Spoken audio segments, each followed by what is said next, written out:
धन्यवाद आलोक सर आपण सार छात्र जानी आप सार अनुप्राणित होती भल शिक्षक होती आम आपन को जानूँ जिते मोर गणेश सार टे कार्यव्यस्तता अच्छे तेणु अनुरोध करी आजिकार सभार मुख्य अतिथि श्रीत गोलबिहारी आचार्य गोलक सार से निजे वक्तव्य रखे सर से सर सुविधा मत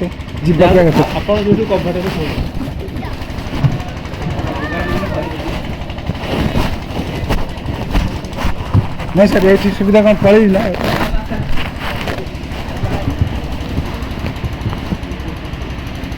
मंच को महिमान्वित करिथिबा अनन्य अतिथिगण आपण मान को सामूहिक नमस्कार। मंच सामने उपवेशन करिथिबा समस्त शिक्षक शिक्षयित्री समस्त को मोर यथामान्य श्रद्धा सम्मान एवं शुभकामना। सब बेसी आकर्षित करुवा कुनि कुनि चगला छुआ माने जो माने मोर अति प्रिय समान को मोर शुभाशीर्वाद एवं आउ जदि सब एकत्रित होती समस्त भव्य संवर्धन जनाऊँगी मो शब्द मध्यम मोर गोटे हास्योद्दीपक कथा कहि आपण मन को खूब हस लगे किंतु टिके गभीर भाव में अनुभव करेंगे। बहुत प्राचीन गोटे कथा थिला कौन सी गोटे अंचल को जड़े भद्र व्यक्ति जाइछन्ते नरमांस किणवाई मनीष मांस किणवाई आप आश्चर्य हे ए गपटा शुणिके भी आश्चर्य लगे अरे मनीष मांस किणवाई से जाइछन्ते एवं जाइके जन को पचार बाबूरे मोर मनीष मांस दरकार कहला हाँ आम तो बिकुछु नहीं केते दाम पड़ो कहला आम सब भेराइटी मांस अच्छी आम सब अलग अलग रेट नौ कहला कहीं कहला खासीर कलिजा जमी बहुत रेट नियंती कुकुड़ार कराट जमी बेस रेट नियंती सेमती मनीष मांस भितर मोर बहुत अलग अलग रेट अच्छी कहला माने कहला मु केवल हार्टा नेबी हृदयटा कहला हार्ट नेले बाबू गोटे राजनीतिक नेतार नेले कोटी टंका पड़ो क्या हाँ कहला कम कौन अच्छी कहला जदि कबीर नब ताले 50,000 रही चित्रकार नेले 30,000 रही कहला अरे आउ कौन कहला मास्टर कहला मास्टर नेले खाली दे देली ये लोकटा पचार एमती कहीं कहला तू जानिनु राजनीतिक नेता मान हार्ट न था तेणु बहुत 10 कोटी मारने एत बाहर कहला कि मास्टर मानकर गोटे भी मास्टर नहीं जर हार्ट न कारण से छुआ बेलू प्राय एक छुआ सहित मिसी मिसिका एमती हृदयवान हो जाते कथा कथार लगे से हृदयवान मनीषटे तेणु मारिदेनु एक अधिक बाहर कर गोटे मास्टर एक गपटा खूब हास्योद्दीपक किंतु टे गंभीर भाव चिंता करते कौ जड़े खराब शिक्षक भी देखईदे घरे जमी गोटे माँ देखई पारे खराब माँ सेमती गोटे भी खराब शिक्षक मत देखई पारे जार छुआ प्रति श्रद्धा न हुए तो बेकारिया लोकटे हो तार इंजीनियरिंग करने पलि आसो इे दी दिन सी हे तो खराब शिक्षक हो नचे शिक्षायतन को पशि आसिले मंदिर भीतर को पशि आसी हे तो देवार्चना करुवा मनीष जदि क्या दक्षिणा मागे मागु थी पारे किंतु प्रार्थना कला बेले एकत्रित ध्यान से पूजा करने बाध्य। आज एक कहला बेलू मोर मन पड़ जाऊँ 10-20 वर्ष तल गोटे घटना कहीं जदि शुणी थे मत क्षमा देवे मुझे अनेक समय कही पकाए से छुआ को डाक्तखाना जन्म हेले टैगिंग व्यवस्था नाला आजिकल छुआ जन्म हेले गोटे टैगटे बांधुन गोड़े नचले कान में छुआटा कहार ता बापा ना कौन माँ ना कौन से एमती व्यवस्था नाला गोटे डाक्तखाना हठात गोटे दिन 2-2टा छुआ जन्म है अल्प समय व्यवधान पाखापाखि बिछण दियाके शोचती ए छुआ ता माँ पाखे से छुआ ता माँ पाखे दीटाक पुओ आश्चर्य हे जी आसिले टिके धरला या बंधु बांधव आसिले या घर लोक आसिले ता घर लोक आसिले समस्त धरवा आरंभ कले 3 दिन 4 दिन पर से पलैबे 4 दिन पर जो माँ उठुची जीव बोली हठात कौची अरे हे मो छुआटा बदली देच कारण जो छुआटा मोर जन्म होता मो स्वामी अणी आणिकी जन्म होता मो स्वामी भाया देखा से छुआटा से देखा परा तुम के बदली दीच ओल्ट पल्ट कर दीच नहीं बोधे काखे भूल शोई दीच आरमाटा कौच नाम सेमती हो किंतु दी जणकर संदेह दृढ़ हो गला हाँ छुआ बदली किंतु कौन सी परीक्षार नमूना नहीं तेणु छुआ बदली कर घर को पलि आसिले शाशु शशुर जो प्रकार से उस्के देले अरे केस कर आम छुआ से कम कौन तो बापार जो ब्रेन जो प्रकार छुआ अरे ता बापा भाया हम कौन पाइले से नहीं गला ये केस टे कर देला केस रा प्रथम कथा हैला जज महोदय ताको चिंता कले अरे छुआ दिना तते बदली हेची प्रमाण कौन वर्तमान किस तो नहीं तेणु तुमको बर्तमान निर्देश दिया गला जेते बड़ शरी ताहा प्रमाणित न हेची तमे छुआ को भलरे खाइबा को देबो सजत्ने रखिबो एकदम भल जत्न रखिबो दिमा नहीं गले आराम रे खाइबा को देले श्रद्धा कले स्नेह कले डीएनए टेस्ट पई चली गला रक्त वर्षे लागी गला वर्षे पर जते बेले रिपोर्ट आसिला सेते बेले जणा गला जे छुआ बदली ही जाईची कोर्ट डाकिला दी मां को आनो छदरा बदली देबा एवं समस्त बसिचंते कोर्ट रो कक्ष पर जना करना हठात जज डाकुचंदे प्रथम एठी आसो छुआ धर के छुआ बर्तमान प्रदान करबा पड़िबो एवं द्वितीय मां को डाकुचन तू दी जन जाक चली आसले प्रथम मां को दियो ना से धके की कांदी आरंभ करता पचारे कांदुच जे आज्ञा से छुआ को सिना मु जन्म देइछे जो छुआटा को वर्षे काल मु क्षीर दउथली मु कोरे धरुथली मु छाती रे धरि के सोउथली जहा को कानी रे कान पाक आखि पछि दउथली से छुआ को देबी केमिति मते कहले जहा को जन्म करछि देई दियंतु जहा को पालिछि ताको भी मु नै जिबी आरो मां को पचारले तू से भी कांदी आरंभ करलानी मोर भी सही दशा आज्ञा मु भी से छुआ को नेबी ए छुआ को नेबी नबा कथा कुआ दबा कथा कुआने कारण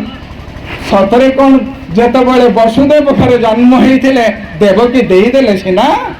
किंतु यशोदा फेरेबा इच्छा रे थिले कि मु फेरेई परिबिनी दी मां जाक फेरेई परिबेनी मु कोर्ट परिसर कथा आउ कहिबिनी आपन मान को खबर कागजर निष्कर्ष कथा कहिबिनी आज एबे एठी के पळे आछे ए मानच को जदि मात्र वर्षटे लालन पालन करिथिबा मां कहूची मु छुआटा को देबिनी मु जन्म करिथिबा छुआटा को मते देई दियो किंतु जहा को पालन करछि ताको देबिनी मते खाली कहंतु एई सार माने जो माने 5 वर्ष धरि के छुआ को खाइबा को देइचंते जामा पिंधैचंते पाठ पढैचंते स्नेह करिचंते खेळैचंते 5 वर्ष पर छुआर उत्तरोत्तर उन्नति पई छाड़ देई पारंती जा तू षष्ठ श्रेणी रे पढिबू किंतु को गोटे छुआ को छाड़ी की अवसर नवा इच्छा करेंगे मु तो कहीं भाभी पारुनी मु तो नहीं पारिनी कुशलेश्वर आंचलिक महाविद्यालय जाए अवसर 2022 मसीह सरीगलानी मो कार्यकाल किंतु रेकुटिया दे पास कला बेलू मो हाथ दिठा को उठी जाऊँ नमस्कार करुच्ची कुशलेश्वर कॉलेज को तू भलरे था मते दाना देचु कना देचु सम्मान देचु तू भलरे था मो छुआ माने भलरे थांते आज मुझे आसला बेलू मत लगुला जो प्रकार श्रद्धा स्नेह एवं आकर्षण रे मते आम उपासना मैडम आउ बापा प्रफुल्ल सार आम घर पाखे जाकि डाकुले मु कहली ये अवसर नभा डाकू ना ये डाकुंट खोली तरीकी भितर केते शिशु आकर्षण अच्छे प्रकाश करने मु तो देखी प्रफुल्ल सार को हरिचंदनपुर जिते बड़े ब्रजमोहनपुर को सी जाऊे आ हरिचंदनपुर कॉलेज चाकरी करूँ आमर क्षेत्र थिला एका श्रद्धा थिला एका आत्मीयता थिला एका एवं गोटे समय आम जाऊँ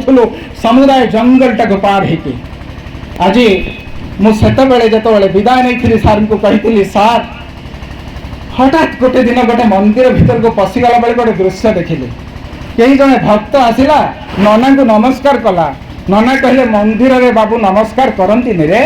कहला आज्ञा आपण पुरोहित परा तो ठीक अछि जदि मु जगन्नाथ को पूजा करू न थांते तो काहा को नमस्कार करि थांतु मु बा दांडरे बुलु थांती भिक मागु थांती चकुलिया पंडा होई थांते जगन्नाथ को पूजा करिबारु सिना मते नमस्कार करूछु तेनो मु सार को कहे सार जदि विद्यालय को आसी न थांते कौन एते भव्य संवर्धना पाई थांते तेणु आपण माने सारंकर एक प्रलंबित दीर्घ निरामय ऐश्वर्यमय जीवन कामना करंतु तत्सहित कामना करंतु सार आजीवन संग्राम नुहे सस्नेह श्रद्धा करी चलंतु जे मु जो विद्यालय मानकरे मो वृत्ति पोषण करी जो दाना पाई तार दायित्व नवा कर्तव्य मोर हाँ सबुदिन आसबिनी सबुदिन दरमा नेबिनी अंतत पचारि बुझी पारि ସେଠି କେମିତି ଚାଲିଛି, କେତେ ଜଣ ଶିକ୍ଷକ ଅଛନ୍ତି ଲଗେଇଥିବା ଗଛଟା ଉଠିଲାଣି ନା ବଡ଼ ହେଇଗଲାଣି ନା। ଅନ୍ତତଃ ଆଜି ତାଙ୍କର এইভাবে ଏକ ଅବସର ଉତ୍ସବରେ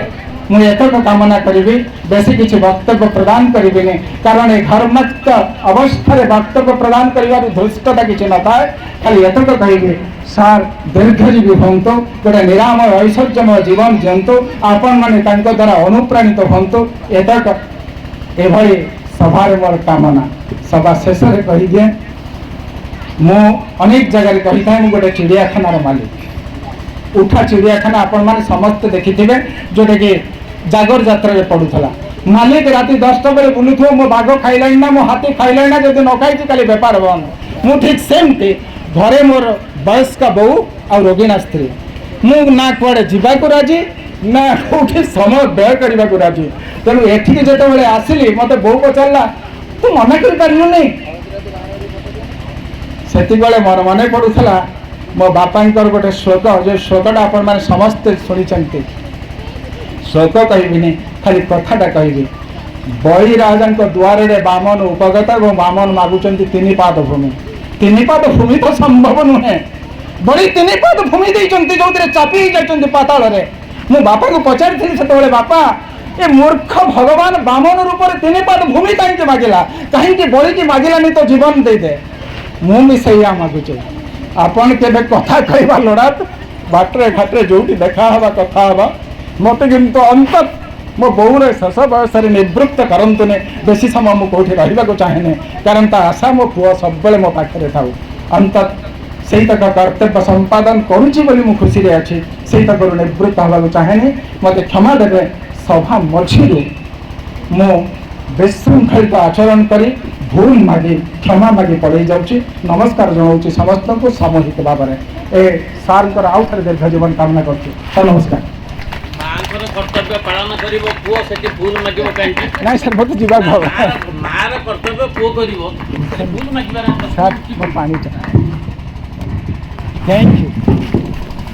ସାର୍ ଆପଣଙ୍କର